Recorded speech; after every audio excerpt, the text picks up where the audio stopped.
Lust isn't destroying your life. Your lack of control over it is. If you've tried to quit before and failed, it's not because you're weak. It's because you're fighting biology with willpower alone. You don't need more motivation. You need a system. Most people try to suppress desire. That's why it comes back stronger. The truth: lust is energy. And energy can either control you or build you. In this video, I'll give you 5 psychological and practical steps to reduce compulsive lust, rewire your brain, and regain control in a way that actually works long-term. Let's begin.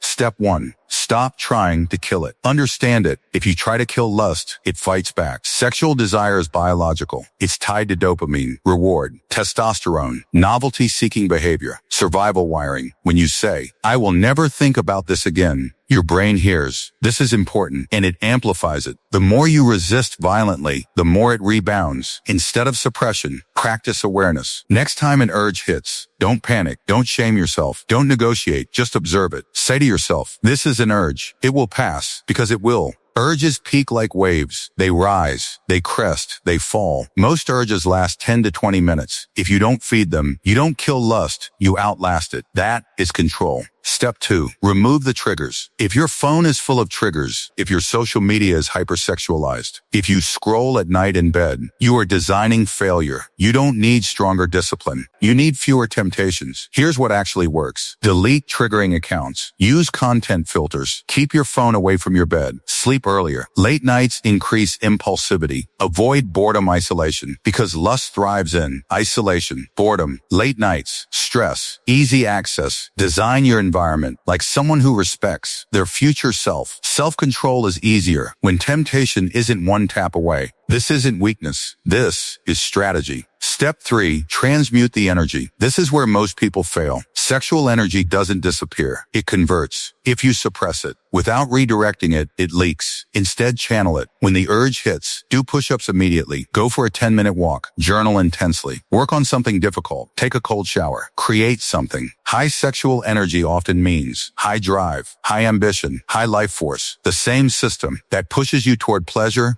can push you toward progress. Many high achievers weren't low desire men. They were disciplined men. Energy plus direction equals power. Step 4. Fix your dopamine system. Modern lust problems are not just about desire. They're about overstimulation. Endless scrolling, explicit content, short-form dopamine hits. Your brain becomes wired for novelty, intensity, escapism. Then real life feels dull. Here's the reset formula. Reduce social media consumption. Eliminate explicit content. Limit junk food. Improve sleep. Exercise daily. Spend time in sunlight. When you reduce artificial dopamine spikes, normal life becomes rewarding again, and lust becomes manageable instead of overwhelming. You don't have a desire problem. You have a dopamine imbalance problem. Step 5. Build a stronger identity. If your identity is, "I'm trying to quit," you're still someone who struggles. But if your identity becomes, "I am disciplined," everything changes. Disciplined people still feel urges. They just don't act automatically. Start stacking small wins. Wake up on time. Make your bed. Train daily. Keep promises. Read 10 pages. Do hard things on purpose. Discipline is a muscle. And the stronger it becomes, the weaker impulses feel. You don't defeat lust in one battle. You build a life where it has less control over you. Bonus: when you relapse. Because it might happen. And if it does, do not spiral. Do not binge. Do not say, "I ruined everything." That mindset causes more damage than the act itself. Instead, analyze what triggered it. Adjust your environment. Reset immediately. Continue. Progress is not perfection. It's direction. Lust isn't evil. Uncontrolled impulses are. You don't need to become numb. You need to become disciplined. Control your inputs. Train your mind. Strengthen your body. Build your identity. Over time, urges lose their power. Not because they disappeared, but because you became stronger than them. If this helped you, comment. Control over impulse, and start today.